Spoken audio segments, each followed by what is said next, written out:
പരിശുദ്ധ പരമദിവ്യകാരുണ്യത്തിന് എന്നേരവും ആരാധനയും സ്തുതിയും പുകഴ്ചയും ഉണ്ടായിരിക്കട്ടെ. Praise the Lord. എൻ്റെ പേര് ആര്യ. ഞാൻ എറണാകുളത്ത് നിന്ന് വരുന്നു. ഞാൻ 2023 12th പാസ് ഔട്ട് ആയത്. അപ്പോൾ തൊട്ടിട്ട് ഞാൻ എൻ്റെ ഇഷ്ടപ്രകാരം ഞാൻ ജർമ്മൻ പഠിക്കാൻ സ്റ്റാർട്ട് ചെയ്തു. അപ്പോൾ വീട്ടുകാർക്കാണെങ്കിലും ഡിഗ്രിക്ക് എന്തെങ്കിലും വിടണമെന്നായിരുന്നു. എനിക്കാണെങ്കിലും BCA എടുക്കണമെന്നുണ്ടായിരുന്നു. പക്ഷേ എന്നാലും ജർമ്മനി പോയി എനിക്ക് അബ്രോഡ് സ്റ്റഡീസിനോട് താല്പര്യം ഉണ്ടായിരുന്നു പണ്ട് തൊട്ടേ. അപ്പോൾ ഞാൻ ജർമ്മൻ പഠിക്കാൻ സ്റ്റാർട്ട് ചെയ്തു. എൻ്റെ വീട്ടിലാണെങ്കിലും അമ്മയാണ് ഫസ്റ്റ് ഉടമ്പടി എടുക്കുന്നത്. അത് 2019 അമ്മ ഉടമ്പടി സ്റ്റാർട്ട് ചെയ്യുന്നത്. പക്ഷേ ആ ഒരു ടൈമിൽ ഇതിൻ്റെ സീരിയസ്നെസ് എന്താണെന്ന് അറിയാണ്ട് ഞങ്ങളത് ഡ്രോപ്പ് ചെയ്തില്ല. അത് പതുക്കെ അങ്ങ് പോയി, കൂട്ടത്തിൽ കൂടാണ്ട് അങ്ങ് പോയി. പിന്നെയാണ് അമ്മ ഉടമ്പടി പിന്നെയും സ്റ്റാർട്ട് ചെയ്തു 2023.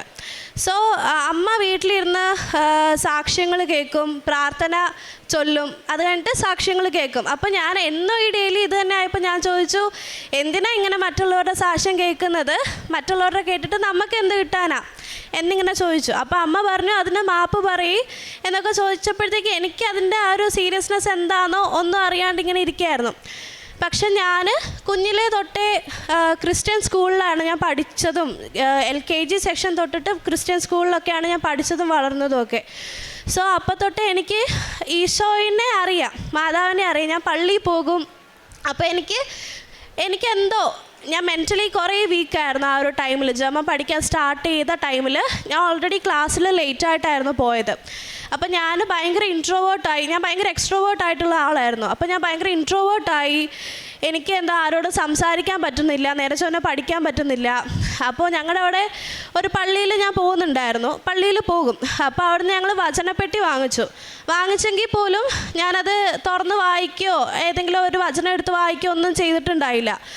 അപ്പോൾ ഒരു നൈറ്റ് ഞാൻ മെൻ്റലി ഭയങ്കര ബ്രേക്കായിട്ട് ഞാൻ ലിറ്ററലി ഇരുന്ന് കരയുകയാണ്. ഞാൻ ഭയങ്കര കരച്ചിലാണ്. അപ്പോൾ ഞാൻ സൈഡിലോട്ട് നോക്കിയപ്പോൾ എൻ്റെ സ്റ്റഡി ടേബിളിൽ വചനപ്പെട്ടി ഇരിക്കുക. ഞാൻ ഇന്നേ വരെ അത് തുറന്നൊരെണ്ണം പോലും എടുത്ത് വായിച്ചിട്ടില്ല. ഞാൻ ആദ്യം അതെടുത്ത് വായിച്ചിട്ട് എനിക്ക് കിട്ടിയ വചനം, ഭയപ്പെടേണ്ട, ഞാൻ നിന്നോട് കൂടെയുണ്ട്, ഞാൻ നിന്നെ പേര് ചൊല്ലി വിളിച്ചിരിക്കുന്നു, നീ എൻ്റേതാണ്. ഇതാണ് എനിക്ക് വചനപ്പെട്ടിയിൽ നിന്ന് കിട്ടിയ വചനം. അപ്പോഴേ ഞാൻ ഉറപ്പിച്ചു, ഈശോ എന്നെ കാണുന്നുണ്ടെന്ന് എനിക്ക് മനസ്സിലായി. അപ്പോൾ തൊട്ടേ ഞാൻ അമ്മേനോട് പറഞ്ഞു എനിക്ക് ഉടമ്പടി എടുക്കണം എന്ന് ഞാൻ അമ്മേനോട് പറഞ്ഞു. അങ്ങനെ ഞാൻ ഉടമ്പടി എടുത്തു. പിന്നെ ഒരു 1 year എടുത്തിട്ട് ജർമ്മൻ കംപ്ലീറ്റ് ചെയ്തു. പക്ഷേ അവിടുത്തെ പഠനം എനിക്ക് സാറ്റിസ്ഫൈഡ് അല്ലായിരുന്നു. ക്ലാസ്സസ് ഒന്നും നേരെ ചൊവ്വേ അല്ലായിരുന്നു. പിന്നെ ഞാൻ സെൽഫ് സ്റ്റഡി എന്ന് പറഞ്ഞിട്ട് ഒരു 7 മാസം അങ്ങനെ വെറുതെ കളഞ്ഞു. അത് കഴിഞ്ഞിട്ട് ഞാൻ എക്സാം ഫസ്റ്റ് ജസ്റ്റ് ജർമ്മൻ അറിയാൻ പറ്റുമായിരിക്കും, റീഡിങ് നമുക്ക് സെപ്പറേറ്റ് ആയിട്ട് എഴുതാൻ പറ്റും ഗ്യോത്തയിൽ. അപ്പോൾ ഞാൻ റീഡിങ്ങും സ്പീക്കിങ്ങും കൂടി എടുത്തു. ഗ്യോത്തയിൽ ഞാൻ എല്ലാ ടോപ്പിക്കും കവർ ചെയ്തിട്ടാണ് സ്പീക്കിങ്ങിന് പോയത്. അപ്പോൾ അവിടെ ചെന്നപ്പോഴത്തേക്കും കൂടെ ഇരുന്ന കാൻഡിഡേറ്റ്സൊക്കെ പറയുന്നുണ്ട് അവരുടെ കസിൻസൊക്കെ അറ്റൻഡ് ചെയ്തപ്പോഴത്തേക്കും പുതിയ ക്വസ്റ്റ്യൻസ് അവർ ആഡ് ഓൺ ചെയ്തിട്ടുണ്ട്. അപ്പോഴത്തേക്കും ഞാൻ പ്രാർത്ഥിച്ചു, ഞാൻ ഉടമ്പടിയിലുണ്ടല്ലോ, ലൈക്ക് എനിക്ക് പഠിച്ചത് മാത്രമേ കിട്ടുള്ളൂ എന്നൊക്കെ ഒരു തോന്നൽ എനിക്കുണ്ടായിരുന്നു. പക്ഷേ ഞാൻ കറക്റ്റ് കയറിയതും ഞാൻ കേട്ടിട്ട് പോലും ഇല്ലാത്ത ഏതോ പൊളിറ്റിക്സിനെ പറ്റിയിട്ടൊക്കെ എനിക്കൊരു ടോപ്പിക്ക് കിട്ടി. ഞാൻ ഇന്നേ വരെ കേട്ടിട്ടില്ല. എൻ്റെ കൂടെയുള്ള കൊച്ചിനാണെങ്കിലോ ഞാൻ വീട്ടിൽ നിന്ന് ഏതാണോ ലാസ്റ്റ് നോക്കിയിട്ട് ഇറങ്ങിയത് ആ ടോപ്പിക്കായിരുന്നു എൻ്റെ കൂടെയുള്ള കൊച്ചിന് കിട്ടിയത്. എനിക്കറിയില്ല, ഞാൻ അവിടെ ഇരുന്ന് എനിക്കൊന്നും പറയാൻ പറ്റിയില്ല. ഞാൻ കരയായിരുന്നു. കരഞ്ഞിട്ട് ഞാൻ ഇറങ്ങിയിട്ട് ഞാൻ ആദ്യം തന്നെ പറഞ്ഞത്, എന്തിനാ മാതാവ് എന്നോട് ഇങ്ങനെ ചെയ്തത്, ഞാൻ എന്ത് തെറ്റ് ചെയ്തിട്ട്, ഞാൻ ഉടമ്പടിയിലല്ലായിരുന്നു, എന്നിട്ട് നീ എന്നെ ഇങ്ങനെ ആക്കിയില്ലെന്ന് ഞാൻ വെറുതെ ബ്ലെയിം ചെയ്തു മാതാവിനെ. അത് കഴിഞ്ഞ് പിന്നെ എനിക്ക് റിസൾട്ട് വന്നപ്പോൾ ഫെയിലായി. പിന്നെ അത് 2 modules ഞാൻ എടുത്തിട്ടില്ലായിരുന്നു ജർമ്മൻ്റെ. റിസൾട്ട് വന്നപ്പോൾ എനിക്ക് മാർക്ക് കിട്ടിയില്ല. സ്പീക്കിങ്ങിന് എനിക്കൊന്നും കിട്ടി. ഞാൻ അറ്റൻഡ് ചെയ്തിട്ടില്ല, കരയായിരുന്നു ഞാൻ ലിറ്ററലി ഇരുന്ന്. അത് കഴിഞ്ഞ് ഞാൻ പിന്നെ കുറച്ചൊരു 2 months ഗ്യാപ്പ് എടുത്തിട്ട് ഞാൻ മെൻ്റലി ഭയങ്കര എനിക്കിനി പറ്റുമോ, ഓക്കെ ഫൈനലായിട്ട് ഇനി BCAക്ക് മൈസൂർ പോയി ചേരാം എന്ന് പറഞ്ഞിരിക്കണമായിരുന്നു ഞാൻ. അത് കഴിഞ്ഞ് ലാസ്റ്റ് ഒരു എക്സാം പ്രിപ്പറേഷൻ എന്ന് പറഞ്ഞിട്ട് ഞാനൊരു ഇൻസ്റ്റിറ്റ്യൂട്ടിൽ പോയിട്ട് അവിടുത്തെ ഗ്ലാസ് ഡോർ ഞാൻ തുറക്കുന്നതിന് മുന്നേ ഞാൻ പറഞ്ഞത്, മാതാവ് ഇത് ഫൈനലാണ്, എനിക്കിനി വയ്യ എഴുതാൻ, കാരണം ഫാമിലി എനിക്ക് ഈ പൈസ എപ്പോഴും വീട്ടിൽ നിന്ന് ചോദിക്കുന്നത് ഭയങ്കര ബുദ്ധിമുട്ടാണ്.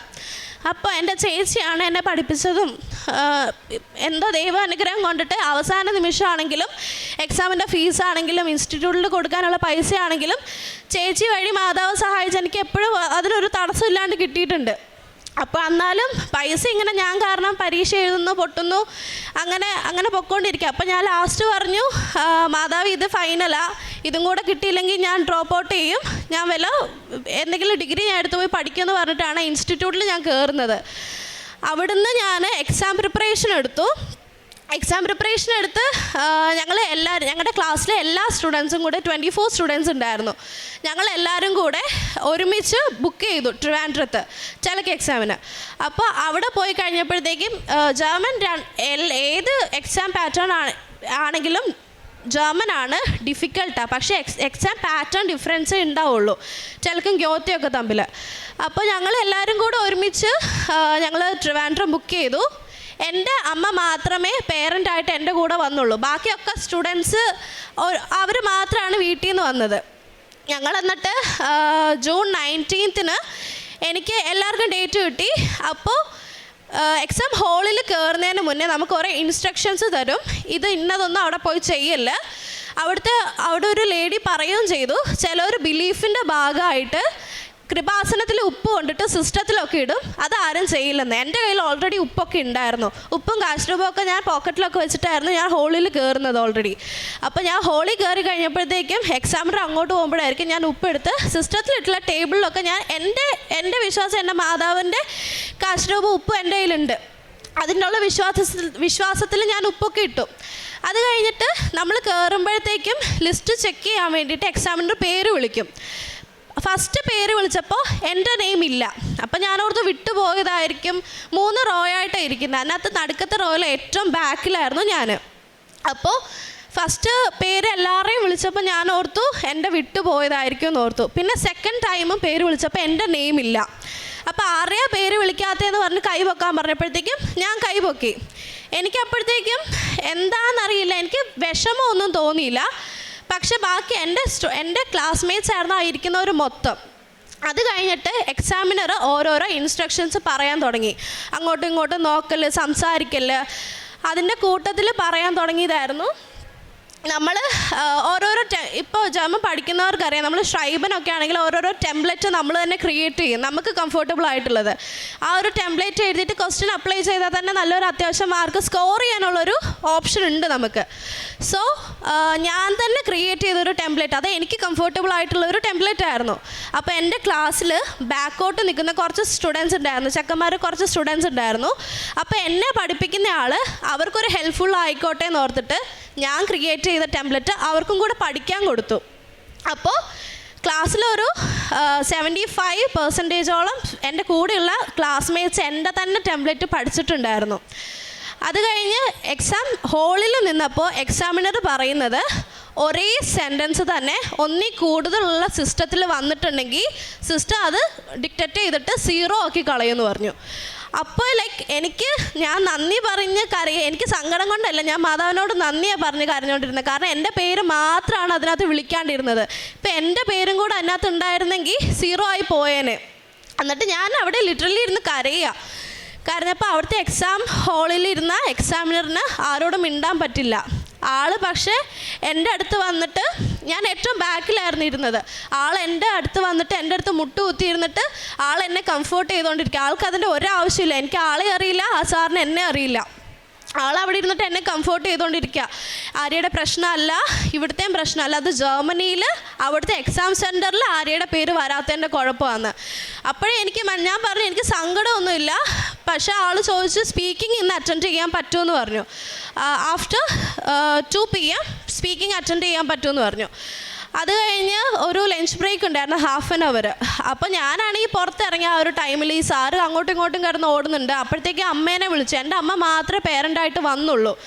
അമ്മയാണെങ്കിൽ പുറത്തിരുന്നിട്ട് എപ്പോഴും ജപമാല ചൊല്ലിക്കൊണ്ടിരിക്കും. ഞാൻ എവിടെ എക്സാമിന് പോയാലും എൻ്റെ കൂടെ വന്നിട്ട് എപ്പോഴും അമ്മ ജപമാല ചൊല്ലിക്കൊണ്ട് പുറത്തിരിക്കുക ചെയ്യുന്നത്. അപ്പോൾ അമ്മയ്ക്ക് പെട്ടെന്ന് ടെൻഷൻ കയറി. ഞങ്ങൾ ഓൾറെഡി റിട്ടേൺ ടിക്കറ്റൊക്കെ ബുക്ക് ചെയ്തതായിരുന്നു. അപ്പോൾ സാറ് പറഞ്ഞ് മനസ്സിലാക്കി, ഒരു ദിവസം കൂടെ സ്റ്റേ ചെയ്യേണ്ടി വരും എന്ന് പറഞ്ഞ് മനസ്സിലാക്കി. അത് കഴിഞ്ഞ് അന്ന് രാത്രി ഞാൻ സ്റ്റേ ചെയ്ത് റീഡിംഗ് ഒക്കെ ആണെങ്കിലും അറിയാം, നമ്മൾ ആദ്യം കുറേ പ്രാക്ടീസ് ചെയ്യാനുള്ള കുറേ മെറ്റീരിയൽസ് നമുക്കുണ്ട്. സോ അത് ഞാൻ പ്രാക്ടീസ് ചെയ്ത് അന്ന് രാത്രി തന്നെ ഇരുന്ന് ഞാൻ കുറേ പ്രാക്ടീസ് ചെയ്തു, റിവൈൻഡ് ചെയ്തു, കുറേ ക്വസ്റ്റ്യൻസ് വർക്കൗട്ട് ചെയ്തുകൊണ്ടിരുന്നു. അത് കഴിഞ്ഞ് പിറ്റേ ദിവസം രാവിലെ ഈ സാർ എന്നെ വിളിച്ച്, സാറും അവിടുത്തെ ഡയറക്ടറും തമ്മിലുള്ള ചാറ്റ് കാണിച്ചുകൊണ്ടിരിക്കുക. ഹീ ലിറ്ററലി ലൈക്ക് എനിക്ക് വേണ്ടിയിട്ട് റിക്വസ്റ്റ് ചെയ്തു. എന്നെ അറിയുക പോലും ഇല്ല ആൾക്ക്, പക്ഷേ എനിക്ക് വേണ്ടിയിട്ട് ആൾ റിക്വസ്റ്റ് ചെയ്ത് താങ്ക് ഗോഡ് എന്നൊക്കെ പറഞ്ഞിട്ടുള്ള മെസ്സേജ് എനിക്ക് കാണിച്ചു തന്നു ആ സാറ്. ആൻഡ് എനിക്ക് അന്ന് റൈറ്റിങ്ങിൻ്റെ എക്സാമിന് കയറി കഴിഞ്ഞപ്പോഴത്തേക്ക് എൻ്റെ സിസ്റ്റം അന്ന് ഓപ്പൺ ആയിട്ട് ഞാൻ ഫസ്റ്റ് കാണുന്ന ക്വസ്റ്റ്യൻ ഞാൻ തലേന്ന് രാത്രി പഠിച്ചതാണ്. തലേന്ന് രാത്രി ഞാൻ റിവൈൻഡ് ചെയ്ത ക്വസ്റ്റ്യൻസ് ആയിരുന്നു എനിക്ക് സിസ്റ്റത്തിൽ വന്നത്. അത് കഴിഞ്ഞ് എനിക്ക് അന്ന് തലേന്ന് എനിക്ക് സ്പീക്കിംഗ് ആണെങ്കിലും അടിപൊളിയായിരുന്നു. ലൈക്ക് ഞാൻ ഫസ്റ്റ് എന്നെ തന്നെയായിരുന്നു സ്പീക്കിങ്ങിന് വിളിച്ചത്. സ്പീക്കിങ്ങിന് വിളിച്ചു കഴിഞ്ഞാൽ എനിക്ക് കമ്മ്യൂണിക്കേറ്റീവ് ജർമ്മൻ ആ ടൈമിൽ ഭയങ്കര വീക്കായിരുന്നു. ലൈക്ക് അപ്പോൾ എന്താണ് അക്കാഡമിക് എന്താണോ പഠിപ്പിക്കുന്നത് അത് മാത്രമായിരുന്നു, വൊക്കാബും കാര്യങ്ങളൊക്കെ എനിക്ക് അറിയുള്ളൂ. പക്ഷേ അന്ന് എനിക്ക് സിസ്റ്റത്തിൽ ഓൺലൈനായിരുന്നു. സിസ്റ്റത്തിൽ ജർമ്മൻകാരൻ ഓൺലൈനായിട്ട് വരും, നമ്മൾ 2 കാൻഡിഡേറ്റ് ഇരിക്കുകയായിരിക്കും അവിടെ. അപ്പോൾ എനിക്കെന്ന് വെച്ചാൽ എനിക്ക് നല്ല പ്രസൻസ് ഫീൽ ചെയ്യുന്നുണ്ട്. ഞാൻ ഇപ്പോഴും വിശ്വസിക്കുന്ന മാതാവ് ഈശോയാണ്. എനിക്ക് നല്ല പ്രസൻസ് ഫീൽ ചെയ്യുന്നുണ്ടായിരുന്നു. ഞാൻ ജർമ്മൻ പറയുക, ലൈക്ക് ഞാൻ പറയുന്ന സാറിന് മനസ്സിലാവുന്നുണ്ട്, സാറ് പറയുന്നത് എനിക്ക് മനസ്സിലാവുന്നുണ്ട്. എനിക്കറിയില്ല, അത് ഇറങ്ങിക്കഴിഞ്ഞിട്ട് ഞാൻ തന്നെയാണോ ഇത് പറഞ്ഞതെന്ന് എനിക്ക് അത്ഭുതമായിപ്പോയി. അതുപോലെ എന്നെക്കൊണ്ട് മാതാവ് പറയിപ്പിക്കുകയായിരുന്നു ജർമ്മൻ. അത് കഴിഞ്ഞ് ഇറങ്ങിയപ്പോഴും സാർ എന്നെ കണ്ടപ്പോൾ പറഞ്ഞു, എനിക്കറിയാം നീ പാസ്സാവുമെന്ന്. ഞാൻ പറഞ്ഞു ദൈവാനുഗ്രഹം കൊണ്ട് എനിക്ക് കുഴപ്പമില്ല എന്നൊക്കെ തോന്നി. അപ്പോൾ പറഞ്ഞു ദൈവം നിന്നെ അനുഗ്രഹിക്കും എന്നൊക്കെ. സാറൊരു ഫിലിപ്പീനായിരുന്നു. അത് കഴിഞ്ഞ് റിസൾട്ട് വന്നപ്പോഴും ഓഗസ്റ്റ് മാസത്തിൽ എൻ്റെ ഫ്രണ്ട്സിൻ്റെ ഒക്കെ റിസൾട്ട് വന്നു. അപ്പോൾ ഞാൻ ഒരു ദിവസം കഴിഞ്ഞ് എക്സാം അറ്റൻഡ് ചെയ്തത് കൊണ്ട് എൻ്റെ നല്ല ഡിലേ ആവുന്നുണ്ട്. അപ്പോൾ ഈ 19th എഴുതിയ സ്റ്റുഡൻസിൻ്റെ റിസൾട്ട് ഓൾറെഡി വന്നു. അപ്പോൾ ആളുടെ പിള്ളേരുടെയൊക്കെ റിസൾട്ട് കുറേ പേരുടെ വന്നപ്പോഴത്തേക്കും എൻ്റെ ഒരു ബെസ്റ്റ് ഫ്രണ്ടിൻ്റെയും പേര് അതിനകത്തുണ്ടായിരുന്നു. ഒരു 6 പേരുടെ പേര് ചീറ്റിംഗ് ലിസ്റ്റിൽ വന്നിട്ട് അങ്ങനെ കിടക്കുക. അതായത് ഞാനും കൂടെ അറ്റൻഡ് ചെയ്യേണ്ടതായിരുന്നു ആ 19th എക്സാം. അവിടെ നിന്നാണ് മാതാവ് ഈശോയും കൂടെ എന്നെ എടുത്തിട്ട് 20th എക്സാം അറ്റൻഡ് ചെയ്യിപ്പിച്ചത്. 19th എഴുതിയ സ്റ്റുഡൻസിൻ്റെ ഒക്കെ ചീറ്റിംഗ് ലിസ്റ്റിലും പേര് വന്നു. അവർക്ക് ഇനി ആ ഒരു മാർക്ക് ഒന്നിലും കാൽക്കുലേറ്റ് ചെയ്യാൻ പറ്റത്തില്ല. ഇവൻ പാസ് മാർക്ക് ഉണ്ടെങ്കിൽ പോലും ചീറ്റിംഗ് ലിസ്റ്റിൽ പേര് വന്നു അവരുടെ. അതിനകത്തു നിന്നാണ് മാതാവ് എന്നെ രക്ഷിച്ചത്. അവരുടെ റൈറ്റിംഗ് ആണെങ്കിലും 0 ആയിട്ട് കിടക്കുകയായിരുന്നു. കാരണം എൻ്റെ കുറേ പേര് പഠിച്ചിട്ടുണ്ടായിരുന്നു. സോ അതെല്ലാവരും കൂടെ എഴുതിയപ്പോഴത്തേക്കും 0 ആയി. അത് കഴിഞ്ഞ് എക്സാം പാസ്സായി. എനിക്ക് ഓഗസ്റ്റ് 7th എൻ്റെ റിസൾട്ട് വരുന്നത്. എൻ്റെ മിക്ക കാര്യങ്ങളും എൻ്റെ എക്സാം ആണെങ്കിലും ഒന്നെങ്കിൽ 7-ാം തീയതി അല്ലെങ്കിൽ ചൊവ്വാഴ്ച. ഈ ഒരു 7-ാം തീയതി ചൊവ്വാഴ്ച വെച്ചിട്ടായിരിക്കും എൻ്റെ എല്ലാ നല്ല കാര്യങ്ങളും നടക്കുന്നത്. റിസൾട്ട് വരുന്നത്, എക്സാമിന് പോകുന്നത്, അങ്ങനത്തെ ഒക്കെ കാര്യങ്ങൾ. അത് കഴിഞ്ഞിട്ട് ഞാൻ പഠിച്ചിറങ്ങിയ ഉടനെ തന്നെ എനിക്ക് ജർമ്മൻ ട്യൂട്ടറായിട്ട് ഇൻസ്റ്റിറ്റ്യൂട്ടിൽ കയറാനുള്ള ഭാഗ്യം അമ്മ മാതാവ് തന്നിട്ടുണ്ട്. പിന്നെ ജനുവരി മാസത്തിൽ ഞാൻ direct interview for April intake ഞാൻ അറ്റൻഡ് ചെയ്തിട്ടുണ്ടായിരുന്നു. അതൊരു ഡയറക്റ്റ് ഇൻ്റർവ്യൂ ആയിരുന്നു. ആ ഇൻ്റർവ്യൂ അറ്റൻഡ് ചെയ്ത് കഴിഞ്ഞപ്പോഴത്തേക്ക് എനിക്ക് നല്ല ഉറപ്പാണ്. കാരണം അത് അടിപൊളി ഇൻ്റർവ്യൂ ആയിരുന്നു. കിട്ടുമെന്ന് നല്ല ഉറപ്പാണ്, നമുക്ക് പാസ്സാവുമെന്നൊക്കെ നല്ല ഉറപ്പാണ്. അതും നല്ലൊരു സ്ഥലത്തേക്കായിരുന്നു. ഡോഷ് റെഡ് ക്രോസിൻ്റെ ജർമ്മനിയിലുള്ള റെഡ് ക്രോസിൻ്റെ ഒരു ഇതായിരുന്നു, ഹൗസ് ബിൽഡിംഗ് ഒരു ഇതായിരുന്നു, അത് പ്രോഗ്രാമായിരുന്നു. അപ്പോൾ കിട്ടുമെന്ന് ഉറപ്പായിരുന്നു. റിസൾട്ട് വന്നപ്പോഴത്തേക്കും നമ്മൾ ഗ്രൂപ്പിലിടും ഓരോരോ റിസൾട്ട്. നോക്കിയപ്പോഴത്തേക്കും വേറെ ഒരു ഏജൻസി ഉണ്ടായിരുന്നു. ആ ഏജൻസിയിലെ പിള്ളേരുടെ മാത്രം പേരായിരുന്നു ആ ലിസ്റ്റിലുണ്ടായിരുന്നത്. ഞങ്ങളുടെ പേര്, എൻ്റെ ഫ്രണ്ടും ഇൻ്റർവ്യൂ അറ്റൻഡ് ചെയ്തിട്ടുണ്ടായിരുന്നു. ഞങ്ങളുടെ 6ടെയും പേര് അതിനകത്തില്ലായിരുന്നു. ഓൾറെഡി അവർക്ക് ടൈഅപ്പുള്ള ഇൻസ്റ്റിറ്റ്യൂട്ട് ഏജൻസി ആയിട്ടുള്ള പിള്ളേരെ ആയിരുന്നു അവർ സെലക്ട് ആക്കിയിട്ടുണ്ടായിരുന്നത്. ഭയങ്കര മെൻ്റലി അപ്പോഴും ഭയങ്കര ഡൗൺ ആയിപ്പോയ മൊമെൻ്റ് ആയിരുന്നു. കാരണം ഞാൻ 2023 12th പാസ് ഔട്ട് ആയത്. ഓൾറെഡി 2026 ആയി. എൻ്റെ കുറേ ടൈം അങ്ങനെ എക്സാമിൻ്റെ അതും ഇതൊക്കെ ആയിട്ട് പോയിട്ടുണ്ട്. എനിക്ക് പിന്നെയും ഇനിയും സെപ്റ്റംബർ വരെ ഞാൻ വെയിറ്റ് ചെയ്ത് നിൽക്കണം മാതാവേന്ന് ഞാൻ അവിടെ ഇരുന്ന് കരഞ്ഞാണ് ഞാൻ പ്രാർത്ഥിച്ചത്. ലൈക്ക് ചങ്ക് പൊട്ടി കരയുക എന്നൊക്കെ പറഞ്ഞ ആ ഒരവസ്ഥ. രാത്രി ഉറക്കമില്ല, അങ്ങനെയൊക്കെ ഭയങ്കര.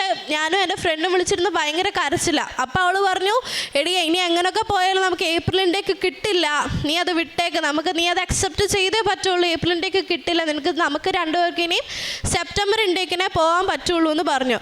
അപ്പോൾ അവൾ ഓൾറെഡി അവൾ തന്നെ എന്നോട് പറയും, എടി നീ അങ്ങനെ വിചാരിക്കും, നീ പിന്നെ വിഷമിച്ചിരിക്കല്ലേ, പോയി നമ്മൾ എന്ത് ചെയ്യാൻ, അവളിങ്ങനെ പറഞ്ഞുകൊണ്ടിരിക്കുക. അപ്പോൾ എനിക്ക് പിന്നെ ഞാൻ എൻ്റെ ഹോപ്പ് വിടാണ്ട് ഞാൻ പറഞ്ഞു, ഇല്ലടി നമുക്ക് എന്തെങ്കിലും വഴി ഉണ്ടാകും, മാതാവ് എന്തെങ്കിലും വഴി കാണിച്ചു തരും നമുക്ക്. ഞാൻ അവളോട് എപ്പോഴും പറയും, കൃപാസനത്തിൽ വാ, നീ ഉടമ്പടി എടുക്കുക, പ്രാർത്ഥിക്കുക. അവൾക്ക് ഫസ്റ്റ് ടൈം എക്സാം ഒന്നും കിട്ടാണ്ട് 3rd ടൈമിലാണ് എക്സാം പാസ്സായത് അവൾ.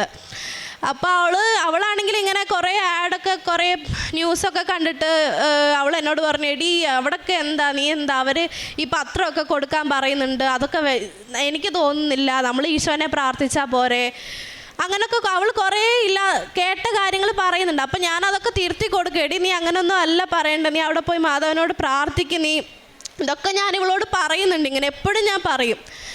അത് കഴിഞ്ഞ് ഞാൻ വേറൊരു ഏജൻസിയിൽ വന്നിട്ട്, ഞാൻ ഓൾറെഡി പണ്ട് പോയിട്ടുള്ളൊരു ഏജൻസിയെ പഠിക്കുന്ന ടൈമിൽ അവിടെ ഞാൻ പിന്നെ പ്രോസസ്സിങ്ങിന് ഞാൻ കൊടുത്തു, എൻ്റെ ഫയലൊക്കെ ഡോക്യുമെൻറ്റ്സൊക്കെ ഞാൻ കൊടുത്തു, എൻ്റെ യൂറോപ്പ CV ഒക്കെ ഞാൻ ക്രിയേറ്റ് ചെയ്ത് കൊടുത്തു.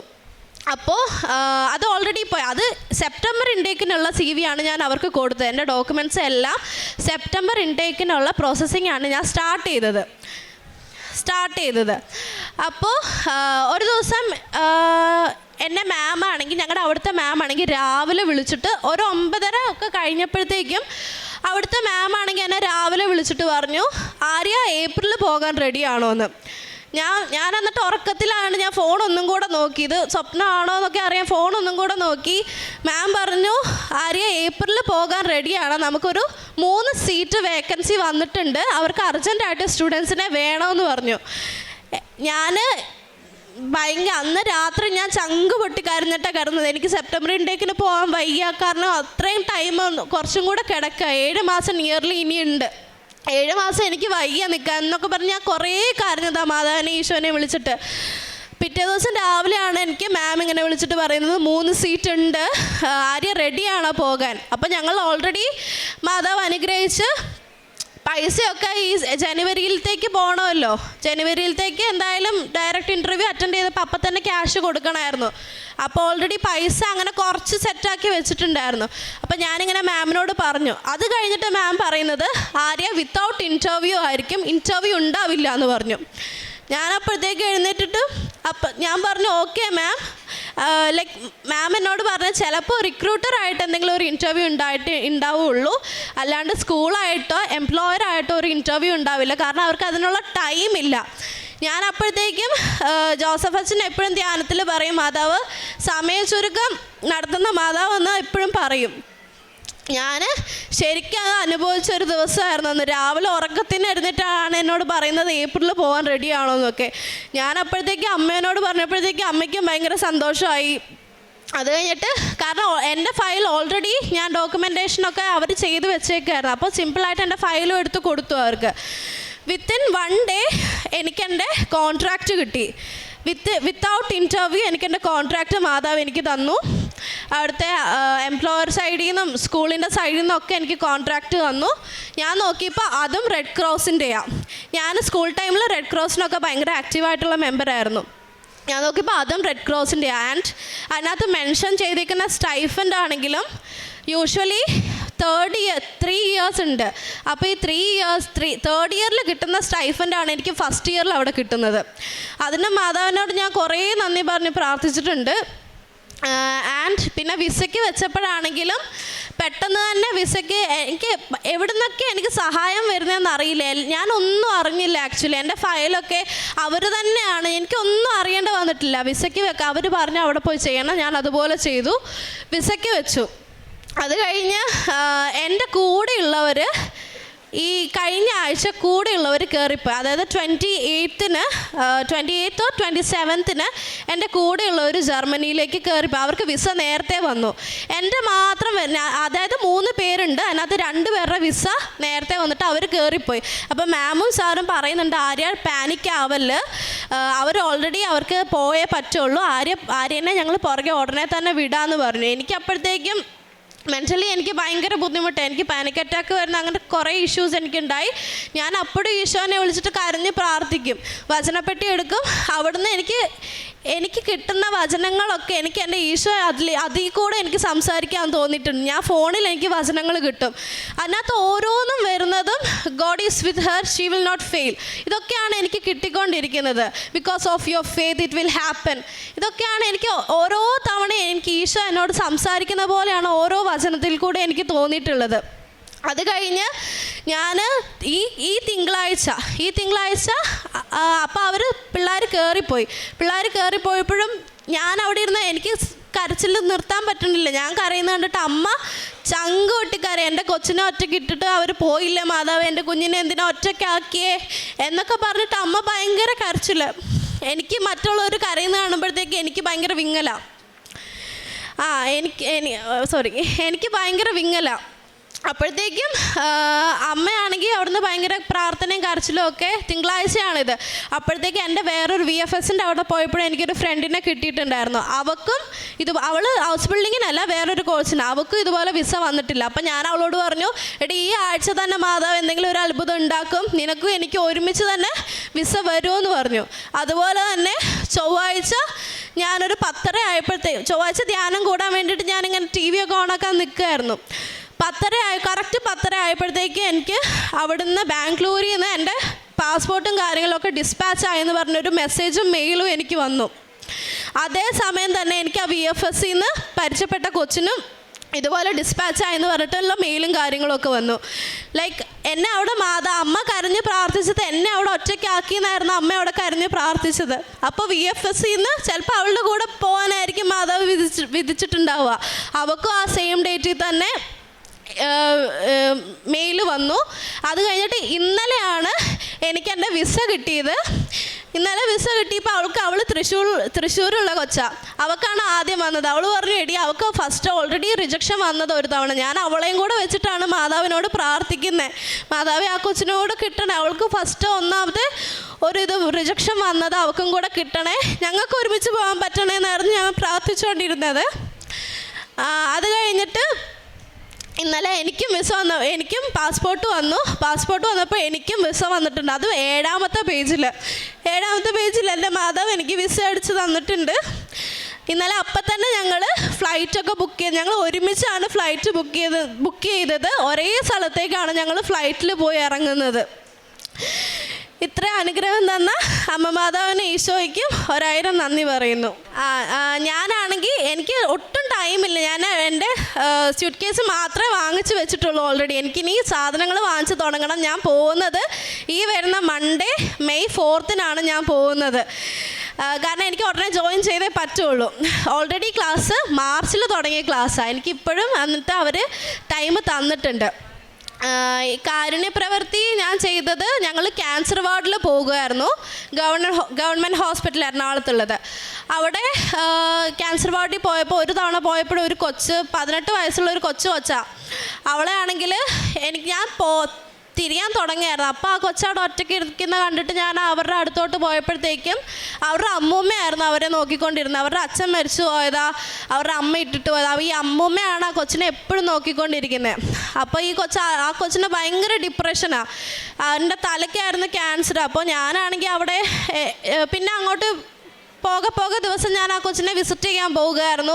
വിസിറ്റേഴ്സ് ടൈം ഒന്നും ഇല്ലാണ്ട് എന്നെ നഴ്സുമാർ അകത്തേറ്റി വിടും. എന്നിട്ട് പറയും, ആ കൊച്ചിൻ്റെ ചേച്ചി വന്നല്ലോ എന്ന് പറഞ്ഞിട്ടായിരുന്നു ആ കൊച്ചപ്പം എന്നോടായിരുന്നു പിന്നെ മിണ്ടി തുടങ്ങിയത്. ചിരിച്ച് ആ കൊച്ചിനൊരു സന്തോഷം, മുഖത്തൊരു സന്തോഷം എന്നെ കാണുമ്പോൾ. ഞാൻ അവിടെ ഇരുന്ന് അതിന് വേണ്ടിയിട്ട് ജപമാല ചൊല്ലും. ഉടമ്പടി എടുത്ത ശേഷമാണ് ഞാൻ ജപമാലയൊക്കെ പഠിച്ചു തുടങ്ങിയത്, ചൊല്ലാൻ തുടങ്ങിയതും ആൾക്കാരെ നിയോഗം വെച്ച് പ്രാർത്ഥിക്കാൻ തുടങ്ങിയതൊക്കെ. അപ്പോൾ ആ ക്യാൻസർ വാർഡിൽ ഞാൻ ഇടയ്ക്കിടയ്ക്ക് പോകും. പറ്റുന്ന ദിവസങ്ങളിലൊക്കെ ഞാൻ പോകുമായിരുന്നു. അവിടുത്തെ ആൾക്കാർക്ക് വേണ്ടി വിളിച്ച് പ്രാർത്ഥിക്കായിരുന്നു. അവർക്ക് വയറിലൊക്കെ വേദനയുള്ളവർക്ക് എൻ്റെ കയ്യിലുള്ള തൈലം ഞാൻ മാതാവിൻ്റെ പേര് ചൊല്ലി തേക്കുമ്പോഴത്തേക്കും അവർക്ക് ഭയങ്കര ആശ്വാസം. അമ്മേനോടൊക്കെ വിളിച്ച് പറഞ്ഞിട്ടുണ്ട്, കൊച്ചി ഇന്നലെ പ്രാർത്ഥിച്ചപ്പോഴത്തേക്കും എൻ്റെ വേദന മാറി എന്നൊക്കെ ഒരു ആൻറ്റിയൊക്കെ പറഞ്ഞിട്ടുണ്ട്. അതായിരുന്നു ശുശ്രൂഷയായിട്ട് കാരുണ്യപ്രവർത്തനമൊക്കെ ആയിട്ട് ചെയ്തിട്ടുള്ളത്. പിന്നെ എൻ്റെ കയ്യിലിപ്പോൾ പുറത്തുനിന്നൊക്കെ വരുമ്പോഴത്തേക്കും ക്യാഷ് ഞാൻ കയ്യിൽ വെക്കുന്നത് കുറവാണ്. അപ്പോൾ ആണെങ്കിൽ ഒരു 10 രൂപ ഉള്ളെങ്കിലും ഞാനത് എന്നോട് ഞാൻ പൈസയായിട്ട് അങ്ങനെ കൊടുക്കാറുമില്ല. പക്ഷേ ഞാൻ ഫുഡ് വാങ്ങിച്ചു കൊടുക്കും. എൻ്റെ കയ്യിൽ ഇപ്പോൾ അത്ര ഉള്ളെങ്കിൽ എൻ്റെ കയ്യിലുള്ളത് കൊണ്ടിട്ട് ഞാൻ അവർക്ക് ഫുഡ് വാങ്ങിച്ചു കൊടുക്കാറുണ്ട്. അത് ഞാൻ ഉടമ്പടിക്ക് മുന്നേയും ചെയ്യുന്നുണ്ട്. ഉടമ്പടി കഴിഞ്ഞാൽ പിന്നെ കുറച്ചും കൂടി അത് ഞാൻ ചെയ്യാൻ തുടങ്ങിയിട്ടുണ്ട്. പിന്നെ പത്രമാണെങ്കിൽ എനിക്ക് പത്രം കൊടുത്തു തീർക്കാൻ പറ്റാത്തപ്പോഴൊക്കെ ഭയങ്കര വിഷമമാണ്. ഇത് ലൈക്ക് ആർക്കെങ്കിലും ഇപ്പോൾ കൊടുക്കുമ്പോഴത്തേക്കും വേണ്ട എന്ന് പറഞ്ഞ് മുഖം തിരിച്ച് പോകുമ്പോഴത്തേക്കൊക്കെ എനിക്ക് ഭയങ്കര വിഷമമാണ്. പിന്നെ കുറേ പേരൊക്കെ ഇങ്ങോട്ട് വന്ന് എനിക്ക് 2 തരുമോ എന്നൊക്കെ ചോദിച്ചു കൊടുക്കുമ്പോഴത്തേക്കും ഞാൻ കൊടുക്കാറുണ്ട്. അവരത്ര എൻ്റെ ഫ്രണ്ടിന് കൊടുക്കാനാ ബന്ധുക്കൾക്ക് കൊടുക്കാനാന്നൊക്കെ പറഞ്ഞ് വാങ്ങിച്ചുകൊണ്ട് ഇങ്ങോട്ട് ചോദിച്ചു വന്ന് വാങ്ങിച്ചു പോകുമ്പോഴത്തേക്കും എനിക്ക് ഞാൻ കൊടുക്കും. എനിക്ക് സാധാരണ കൊടുക്കാതിനെക്കാട്ടും എൻ്റെ സാക്ഷ്യങ്ങൾ പറഞ്ഞ് ഞാൻ കൊടുക്കാറുണ്ട് പത്രങ്ങൾ. എൻ്റെ അനുഭവങ്ങൾ പറഞ്ഞ് ഞാൻ കൊടുക്കാറാണ് ശ്രമിക്കാറ് പത്രങ്ങൾ. ഇത്രയും ചെയ്തു തന്ന ഈശോയ്ക്കും മാതാവിനും 1000 നന്ദി പറയുന്നു. യെശയ്യാ പ്രവാചകൻ്റെ പുസ്തകം 33-ാം അധ്യായം 6-ാം തിരുവചനം. അവിടെ നിന്നാണ് നിൻ്റെ ആയുസ്സിൻ്റെ ഉറപ്പ്, രക്ഷയുടെയും ജ്ഞാനത്തിൻ്റെയും അറിവിൻ്റെയും സമൃദ്ധി അവിടുന്ന് തന്നെ. അവിടുന്ന് നൽകുന്ന സമ്പത്ത് ദൈവഭക്തിയാണ്. ആര്യ എന്ന ഈ മകളുടെ പ്രത്യക്ഷീകരണ സാക്ഷ്യത്തിൽ നമുക്ക് മനസ്സിലാകുന്നത് ആര്യ കൃത്യമായും not by merit but by grace എന്ന ഉടമ്പടി അടിസ്ഥാനത്തിലാണ് ഈ മകൾക്ക് വിസ ലഭിക്കുവാനായി പരിശുദ്ധ അമ്മയുടെ മധ്യസ്ഥതയിൽ ഈശോ വലിയ അനുഗ്രഹം പ്രാപിച്ചു കൊടുത്തതെന്ന് ഏറ്റുപറയുന്നു. ആര്യ ക്രിയേറ്റ് ചെയ്ത ടെംപ്ലേറ്റ് മറ്റുള്ളവർക്ക് വേണ്ടി കൂടി പഠിക്കാനുള്ള ഒരു സഹായമായി കൊടുത്തപ്പോൾ അതെല്ലാം ഒരു ചീറ്റിംഗ് ലിസ്റ്റിലേക്ക് വരുന്ന ഒരവസരത്തിൽ പരിശുദ്ധ അമ്മ തന്നെ ഈ മകളെ കാത്തുരക്ഷിച്ചുകൊണ്ട് നെക്സ്റ്റ് ഡേയിലേക്ക് എക്സാം ഡിലേ ആക്കിയത് നമുക്ക് ആദ്യം കേൾക്കുമ്പോൾ ഉടമ്പടിയെടുത്ത ഒരു മകൾക്ക് എന്തുകൊണ്ട് ഇങ്ങനെ ഒരു 1 ഡേ ഡിലേ, മറ്റൊരു സ്ഥലത്ത് പോയി പരീക്ഷ എഴുതുമ്പോൾ എന്തുകൊണ്ട് ഇങ്ങനെ വന്നു എന്നെല്ലാം നാം ചിന്തിച്ച് ആര്യ തന്നെ വളരെ സങ്കടപ്പെട്ട ഒരവസ്ഥയിലാണ്.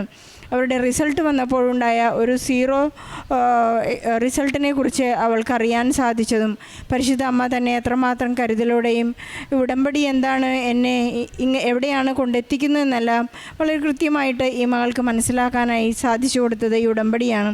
അതുപോലെ ജർമ്മൻ ട്യൂട്ടറാകാനുള്ള മകൾ പറയുന്നുണ്ട്, എനിക്ക് പലതും ഒന്നും മനസ്സിലാകുന്നില്ല, പക്ഷേ എൻ്റെ പരീക്ഷാ സമയത്ത് ജർമ്മൻസ് പറയുന്നത് എനിക്കും ഞാൻ പറയുന്നത് ജർമ്മൻസിനും മനസ്സിലാകാൻ തക്ക വിധം ഒരു വളരെ തുറവിയുള്ള ഒരു ഇൻ്റർവ്യൂ പരിശുദ്ധ അമ്മയും ഈശോയും കൂടി ഇൻ്റർവ്യൂ ടെസ്റ്റ് എക്സാം അവൾക്കുണ്ടായി എന്ന് സാക്ഷ്യപ്പെടുത്തുന്നു. അതുപോലെ തന്നെ ഏപ്രിൽ മാസത്തിൽ ഞങ്ങൾക്ക് പോകാൻ പറ്റില്ല, ഇനി അതൊരു സെപ്റ്റംബറിലേക്ക് മാത്രമേ പോകാൻ സാധിക്കൂ.